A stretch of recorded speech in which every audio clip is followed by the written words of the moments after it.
आज का वीडियो मैं आपके लिए लेकर आया हूं बाज़ार से संबंधित। अगर बाज़ार से आपका संबंध है, आप बिजनेसमैन हैं, कोई चीज़ बनाते हैं, बेचते हैं और लेन देन रहता है, तो ये वीडियो आपके लिए है। अक्सर मैं दुकानों पे, चाहे वो फर्नीचर की हों या वैसी हों, कई दुकानों पे अगर रोज़मर्रा की बिक्री की जो ज़रूरत की चीज़ें उनको छोड़ दें, तो दुकानों पर एक चीज़ समझ में आती है कि ग्राहक नहीं है। और ग्राहक नहीं है तो मतलब है कि पैसा नहीं है। पैसा नहीं है तो आखिर गया कहाँ? ये चीज़ समझने के लिए हमने कुछ पॉइंट पे आपसे बात करनी है, जिसमें 9 पॉइंट: मोबाइल और उसका रिचार्ज, शराब, वाहन और मकान की EMI, पर्सनल लोन की EMI, डीजल पेट्रोल का पैसा, ऑनलाइन शॉपिंग, इमरजेंसी में लिया गया उधार का ब्याज, और ब्रांडेड कपड़े, जूते, सामान, खाद बीज का पैसा। ये कुछ कारण ऐसे हैं जो पैसा लोगों के पास आ तो रहा है, लेकिन वो जा ऐसी जगह रहा है कि जहाँ से पैसा लौटता नहीं है। पूंजीवाद व्यवस्था में यही एक बुराई है कि जिनके पास पैसा इकट्ठा होता रहता है वो बराबर इकट्ठा होता चला जाता है, और जिनके पास नहीं होता वहाँ पे बराबर कम होता चला जा रहा है। मार्केट में, बाज़ार में जो लोग अर्थशास्त्र पढ़े हैं वो जानते हैं कि मार्केट में जितना नगद पैसा होगा उस पैसे की क्रय मूल्य जो होता है वो उतना ही ज़्यादा होगा। मान लीजिए आपके पास एक 100 का नोट है, आप एक परचून की दुकान पे गए, अपनी छोटी सी ज़रूरतों की सामान ले आए। दुकान वाला उससे बड़े दुकान वाले के पास गया, वो 100 रुपये का सामान ले आया। वो दुकान तीसरे किसी और से ले आया, और कोई उसी नोट से कोई सब्जी लेकर आया, उसी नोट से कोई तेल लेके आया, कोई ज़रूरत की सामान लेके आया। शाम तक वो जो 100 का नोट है आपका 100 जगह जाएगा, तब वो 10,000 रुपये का काम करेगा, 10,000 रुपये की खरीदारी करेगा। मुद्रा की यही ताकत होती है कि जितनी जगह वो जितनी स्पीड से दौड़ती है, विकास उतना ही होता है। और नगद मुद्रा हमारे पास रही नहीं, या कहें जो हमारे काम हैं, जो हमारे खर्चे हैं, वो इस तरह से हो गए हैं कि उसमें पैसा तो हम देते हैं, लेकिन वो पैसा मार्केट में लौट के नहीं आता है। वो पैसा बड़ी बड़ी कंपनियों के पास चला जाता है। कंपनियां छोटी बड़ी खरीदारी मार्केट से नहीं करती हैं, उनका एक अपना सिस्टम है, अपना उनका एक बाज़ार है। उस बाज़ार में उस पैसे को वो लगाते हैं, जिससे आम आदमी का कोई संबंध नहीं होता है। अब मैं बात करूंगा जो 9 पॉइंट हमने बताए हैं आपको, कि इन 9 मदों पर खर्च किया गया पैसा पब्लिक के बीच में नहीं आता है।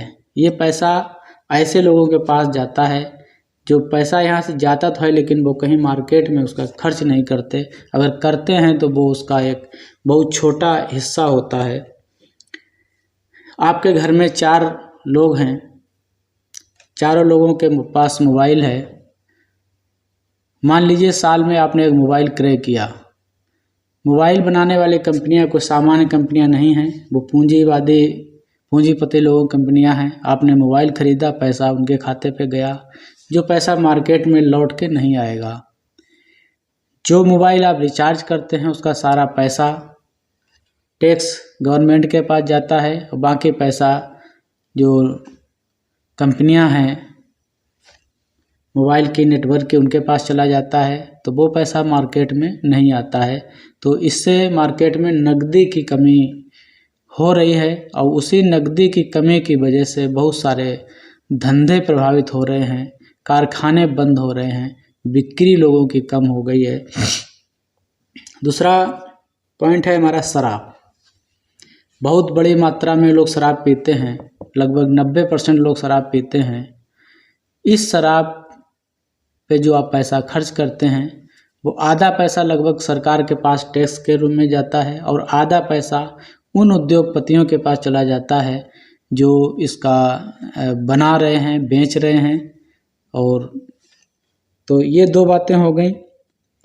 वाहन और मकान की ईएमआई, आपने लोन ले लिया, आपकी इनकम ठीक है तो ठीक इनकम वालों को पर्सनल लोन भी मिल जाता है, मकान का लोन भी मिल जाता है, वाहन का लोन भी बहुत आसानी से मिल जाता है। तो जो पैसा आप मार्केट में खर्च कर सकते थे किसी अन्य साधन पर, आपने एक वाहन फाइनेंस करा लिया तो आपको निश्चित मात्रा में ईएमआई देनी पड़ेगी, मकान का ईएमआई देनी पड़ेगी। ये सारा पैसा आपके पास से मार्केट में नहीं जाता, बल्कि ये पैसा सारा का सारा पूंजीपतियों के पास चला जाता है, जो पैसा कभी बाज़ार में वापस नहीं आता है। अगर आता भी है तो उसका बहुत छोटा सा हिस्सा होता है। और डीजल और पेट्रोल, ऐसा कोई घर नहीं है जिसके घर में कम से कम एक मोटरसाइकिल ना हो, किसी के पास तो ज़्यादा है। इस वाहनों को चलाने के लिए चाहे आप डीजल का प्रयोग करते हों या पेट्रोल का प्रयोग करते हों, इनका पैसा भी लौट के मार्केट में नहीं आता है। जो सरकार के पास टैक्स के रूप में जाता है वो सरकार के पास चला जाता है। जो तेल उत्पादन कंपनियां हैं या रिफाइनरी का काम करती हैं उनके पास पैसा चला जाता है, ये भी पैसा बाज़ार में लौट के नहीं आता है। और फिर एक और हम लोगों के पास हाथों में मोबाइल है, मोबाइल में शॉपिंग ऐप हैं, पेटीएम है, मीशो हैं, बहुत सारे हैं जिन पे लोग ऑनलाइन शॉपिंग करते रहते हैं। और ये ऑनलाइन शॉपिंग की जो कंपनियां हैं वो छोटी कंपनियां नहीं हैं, बड़ी बड़ी कंपनियां हैं। इनके यहाँ से जब माल आप लेते हैं तो पैसा ये उन पूंजीपतियों के पास चला जाता है, लौट के पैसा ये बाज़ार में नहीं आता है। अगर आता भी है तो वो कम से कम दूसरे तरह से होगा, आम लोगों के लिए वो नहीं होगा।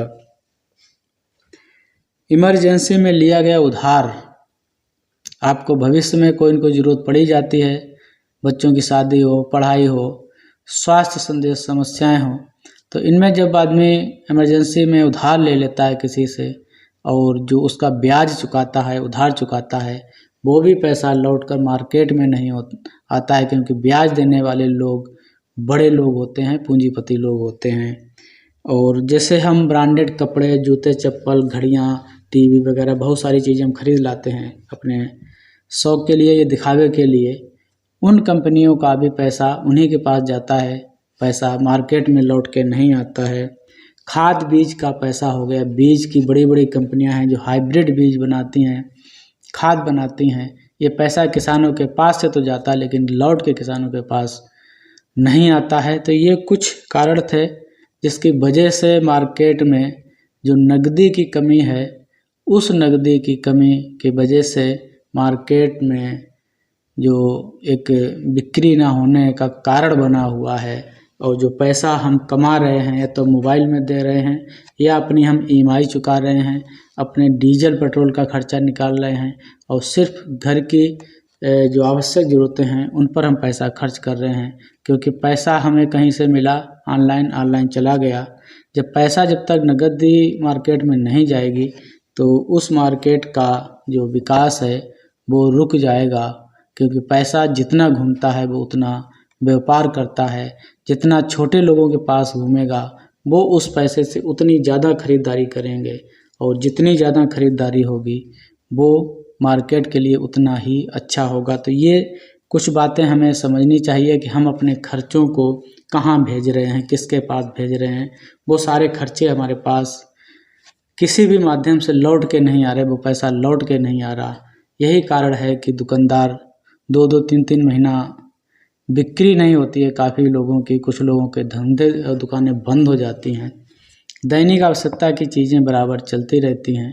बस इतना था। इस वीडियो पर आपने क्या समझा, हमने क्या समझाया, बताइएगा। और जाते जाते हमारे चैनल को सब्सक्राइब कर लीजिएगा अगर आप हमारे चैनल पे नए आए हैं, क्योंकि आपकी संख्या ही इस चैनल को आगे ले जाएगी, मेरी बातों को आगे ले जाएगी।